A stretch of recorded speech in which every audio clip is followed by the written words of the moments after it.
Olá e bem-vindos a mais uma imersão.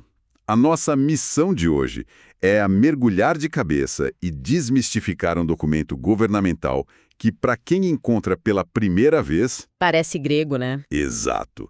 Parece uma muralha intransponível de texto denso, aquele jargão jurídico pesado e tabelas intermináveis.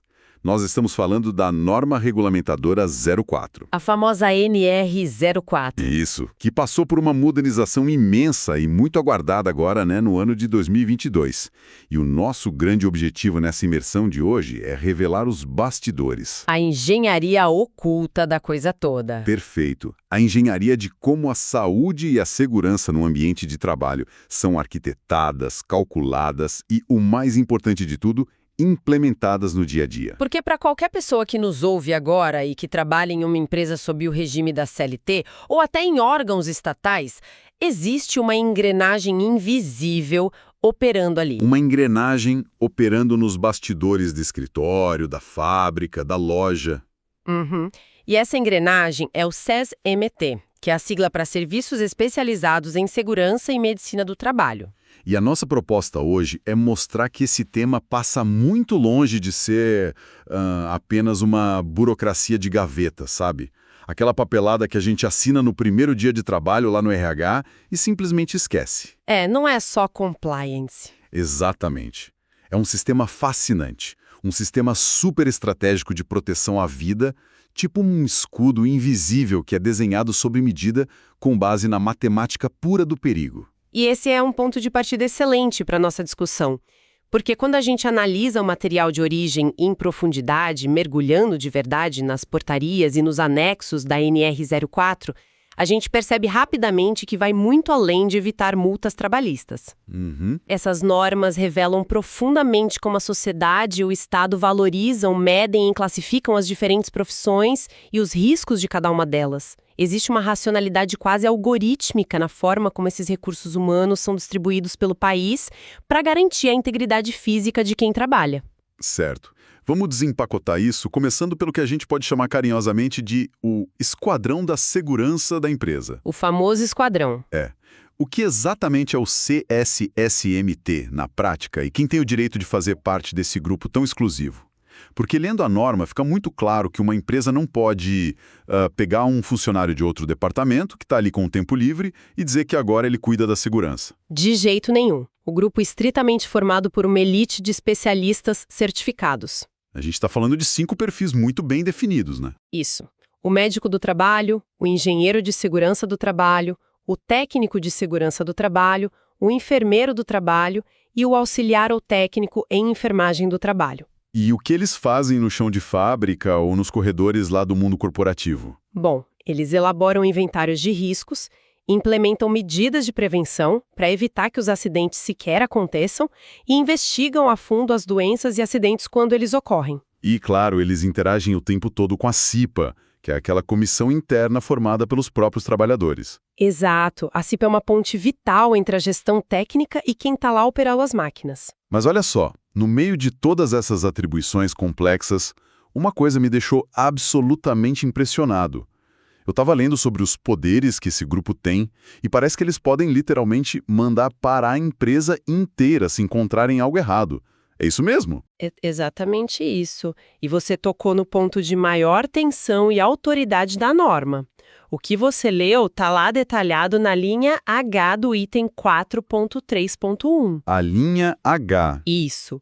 Esse trecho confere ao CSMT o poder de propor de forma imediata a interrupção das atividades de um setor ou até da empresa inteira. Caramba! Sim, se eles constatarem uma situação de risco grave e iminente para a segurança ou para a saúde, eles acionam o freio de emergência. E não é um conselho amigável por e-mail para a diretoria avaliar. É ação direta. Ação direta. Imagina uma máquina gigante numa indústria que começa a apresentar falhas estruturais ou um vazamento de gás. O técnico de segurança tem autoridade técnica para dizer que ninguém opera aquele equipamento até o problema ser resolvido. Nossa, isso muda tudo. É imaginar a cena de um gerente de produção lá desesperado porque precisa bater a meta do mês e o técnico de segurança dizendo um sonoro: não, essa linha para agora, porque alguém pode se machucar. É um poder de veto real, que coloca a vida acima do faturamento. Mas para que esse poder funcione sem que o profissional sofra, sei lá, pressões indevidas do chefe, tem que ter alguma proteção, certo?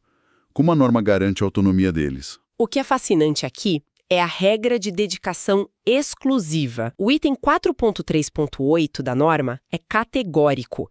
Ele proíbe expressamente que os profissionais do SESMIT exerçam atividades que não façam parte das suas atribuições durante o horário de atuação. Ah, entendi. Isso blinda os profissionais e garante isenção técnica e foco total na prevenção. Ou seja, se o encanamento do banheiro da diretoria quebrar, o engenheiro de segurança não pode ser chamado para dar um jeitinho rápido. Exatamente. Ou se faltar alguém na linha de montagem, o técnico de segurança não pode tapar o buraco e operar a máquina? De forma alguma. A atenção deles tem que ser 100% focada em procurar riscos. E a norma também reconhece que o trabalho dessa equipe tem naturezas diferentes. Por isso, a dinâmica de carga horária varia. Como assim? Os técnicos de segurança e os auxiliares de enfermagem devem ter dedicação de 44 horas semanais. Ah, então eles estão lá o tempo todo. Sim, são os olhos e ouvidos do SESMIT na linha de frente durante todo o expediente. Já os papéis de nível superior, como engenheiro, médico e enfermeiro, têm uma estrutura mais flexível. Eles não precisam ficar 44 horas. Não necessariamente. Eles podem atuar em tempo parcial, com um mínimo de 15 horas por semana, ou integral, com 30 horas, dependendo do tamanho da empresa. A flexibilidade é tanta que a empresa pode contratar mais de um profissional para somar e cumprir esse tempo. Aqui é onde a coisa fica realmente interessante. Porque a gente pensa, como o governo lá em Brasília define quem precisa contratar um médico por 15 horas ou 10 técnicos o dia todo? É a matemática do perigo. Exato. É aí que entra o famoso anexo 1 da NR04. E o que é esse anexo?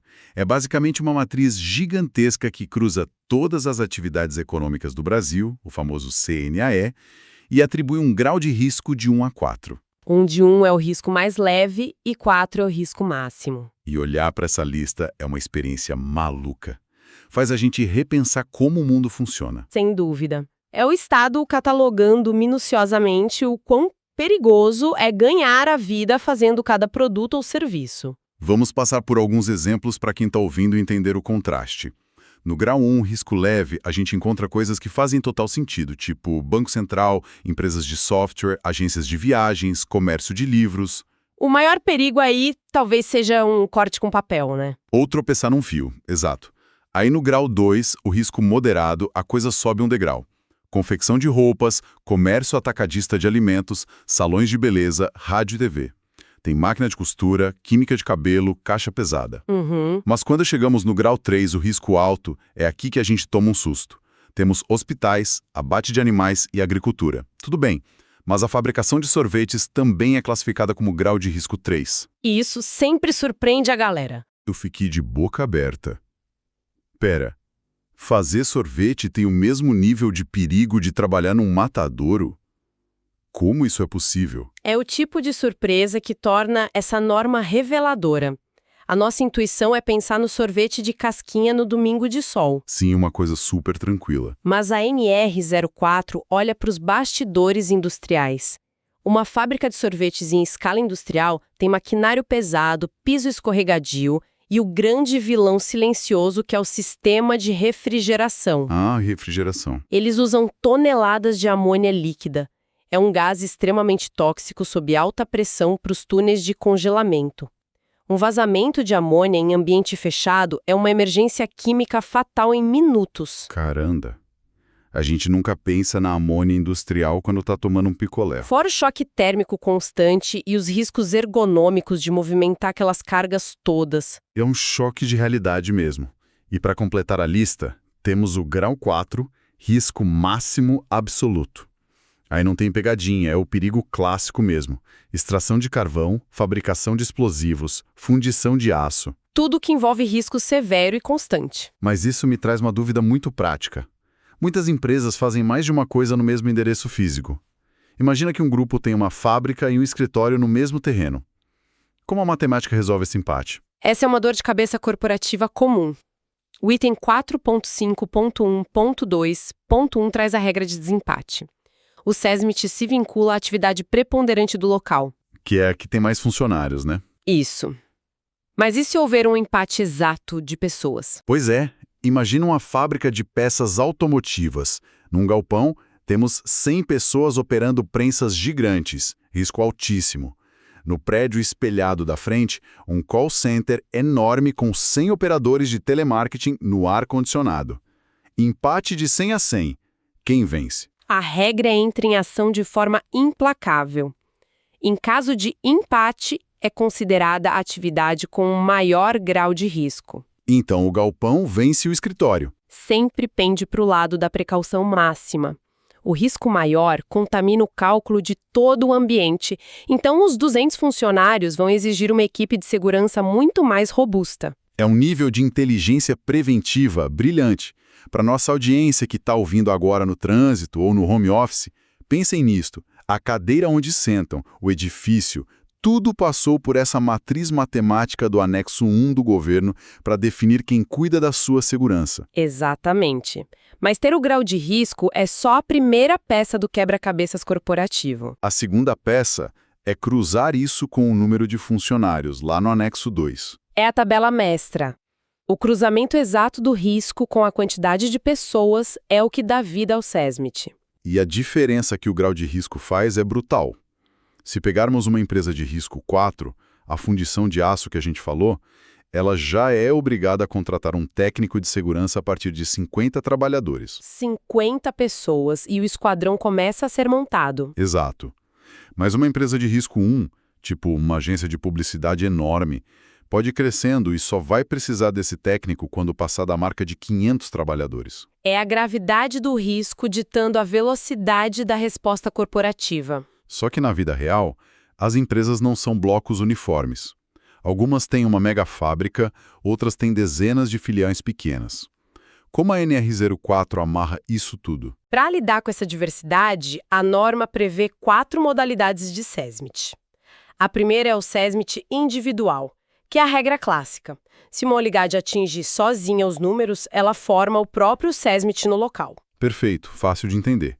Mas e quando a empresa tem várias filiais bem pequenas?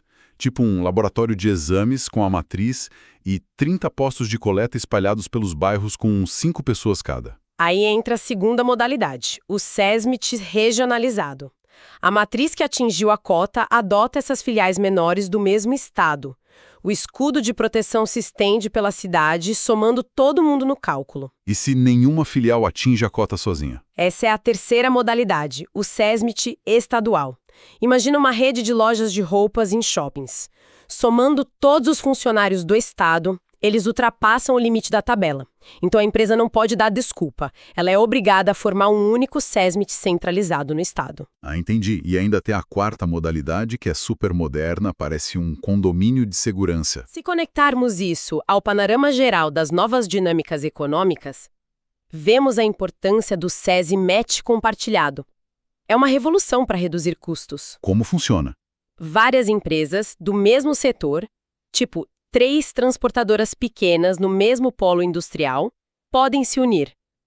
Mesmo sendo CNPJs diferentes, elas dividem o mesmo SESMIT e os custos dessa contratação. Sensacional essa ideia de dividir a conta do engenheiro mantendo a qualidade. E falando em quem está dentro da empresa, tem os terceirizados. E a NR04 foi atenta no item 4.5.2. Muito atenta, os terceirizados não são fantasmas. Pois é, a equipe de limpeza ou manutenção que está lá todo dia é somada na conta da empresa contratante na hora de calcular o SESMIT. Ninguém fica invisível. A filosofia é clara, a responsabilidade é de quem gerencia os perigos do ambiente, independente do CNPJ no contra-cheque. A exceção é só se a terceirizada já tivesse o próprio SESMIT atuando lá. Faz todo sentido. Mas além dessas regras, a norma tem exceções vitais. Vamos falar de canteiros de obras e hospitais. Ótimos exemplos. A construção civil tem um dinamismo caótico. O prédio sobe e depois a obra acaba. Pelo item 4.5.4, canteiros com menos de 1.000 trabalhadores no mesmo estado Não são vistos como estabelecimentos isolados. A solução aí é um modelo híbrido. A construtora centraliza os cérebros da operação. Os engenheiros e médicos, né? Isso, eles ficam na sede elaborando as diretrizes. Mas o dimensionamento técnico-operacional, os técnicos de segurança têm que ser feito canteiro por canteiro. A mente no ar-condicionado, mas as botas na lama. Totalmente prático, porque não dá para evitar acidente de guindaste por e-mail. O técnico tem que estar lá. E nos hospitais? Como a regra se adapta para o ambiente estéril? Lá nas notas do anexo 2, tem uma exigência pesada para hospitais e clínicas com mais de 500 trabalhadores. Eles são obrigados a contratar um enfermeiro do trabalho em tempo integral. Porque a pressão biológica é enorme. Sim, o risco de contaminação demanda supervisão constante. E detalhe, a supervisão de técnicos de enfermagem por enfermeiros do trabalho no CESMT só é obrigatória de forma absoluta dentro desses ambientes hospitalares. Que interessante. E para coroar tudo isso, a burocracia também evoluiu, né? Antigamente era um pesadelo de papelada no Ministério do Trabalho. Nossa, pilhas e pilhas de papel. Mas hoje o item 4.6.1 determina que o registro do SESMIT é feito 100% em ambiente eletrônico, direto no portal gov.br. Tudo na nuvem. Então o que tudo isso significa para quem está tentando absorver esse oceano de regras? Como a gente traduz isso para a realidade? Significa que a NR04 não é uma caixinha de compliance do RH. Ela é um sistema nacional de inteligência preventiva. O sistema pega os dados de risco e força o mercado a colocar recursos ultra-especializados onde o perigo espreita. É o compromisso legal de que a integridade física e mental está acima da produção. É a voz do veto do botão de emergência que a gente falou lá no começo. E isso muda a nossa visão sobre a placa de dias sem acidentes na entrada da fábrica. Não é sorte, é matemática. Sem dúvida nenhuma. Isso levanta uma questão importante, uma provocação. A norma classifica muito bem os riscos do século XX. As minas de carvão, os hospitais, as fábricas de sorvete. Sim, calcula milimetricamente os técnicos na fundição de aço. Mas e o futuro? O trabalho está cada vez mais digital e remoto, caindo quase sempre no inofensivo grau 1. Como esses esquadrões vão evoluir para proteger as pessoas contra o burnout, a hiperconectividade e os danos ergonômicos silenciados na mesa da sala de casa? Que excelente ponto de interrogação para deixarmos no ar. Fica essa reflexão profunda para a nossa audiência avaliar como a sua própria saúde é cuidada hoje. Seja no 30º andar de um prédio de vidro, do barulho de uma fábrica ou na luz azul do monitor em casa. Até a próxima imersão, pessoal.